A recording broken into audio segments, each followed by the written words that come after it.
Lundi 11 juin, le CREL, le centre de recherche et d'expertise de la logistique au Chenay, a accueilli dans son laboratoire les SDIS de la Grande Couronne et la brigade des sapeurs-pompiers de Paris pour des tests sur les vitrages des véhicules de sapeurs-pompiers. Confrontés de plus en plus à des menaces de violences urbaines dans les zones sensibles de la région parisienne, les SDIS Île-de-France ont souhaité collaborer en ouvrant un appel d'offres commun afin de répondre à la sécurité des personnels en sécurisant les véhicules d'urgence.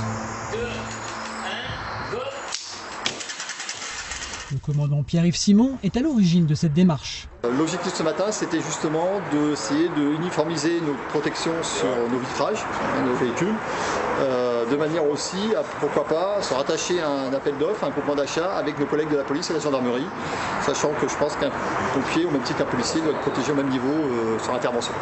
Toi, tu vas le poser, c'est pour ça que je te dis qu'il faut éviter ce genre de bulle, tu vois, comme j'ai laissé là, tu vois ça. Appartenant à la police nationale et à la gendarmerie, le laboratoire d'analyse possède un bon d'essai permettant de reproduire un impact sur les vitrages des véhicules, équivalent à celui d'une barre à mine lancée à moins de 10 mètres.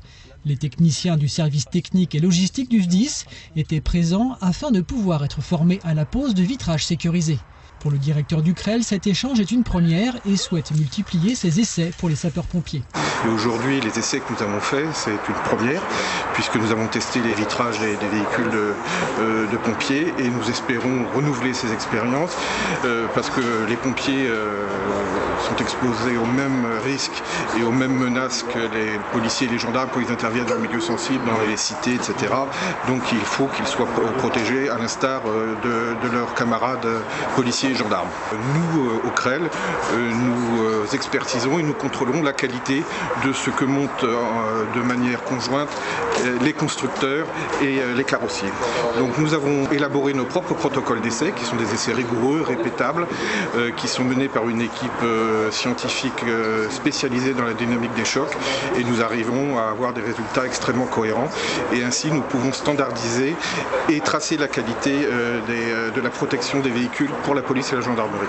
Catégorisés en 3 niveaux de sécurité, les SDIS se sont orientés vers le niveau 1 avec une protection de film de sécurité sur le vitrage. Je dis que l'importance du joint ici est très importante. On range les vitrages en 3 grandes catégories en fonction du niveau de protection qu'on obtient et en fonction qui est adapté aux différentes missions. Dans chaque catégorie, on a plusieurs réponses techniques. Sur le niveau 3, le plus sévère, on peut répondre avec du vitrage en polycarbonate de 8 à 10 mm d'épaisseur. On peut répondre avec des verres feuilletés renforcés, où là on est sur une douzaine de millimètres d'épaisseur, donc des compositions déjà assez conséquentes. Complètement d'origine, il n'y a pas de film, il n'y a rien. Vous pouvez y aller, avant d'y aller. La protection du vitrage est bien évidemment différente en fonction de la nécessité de protection. Celle des véhicules de CRS est bien évidemment au plus haut niveau. Ces essais ont donné lieu à des analyses objectives et vont ainsi permettre, dans un avenir assez proche, de pouvoir équiper la majorité du parc engin opérationnel du département.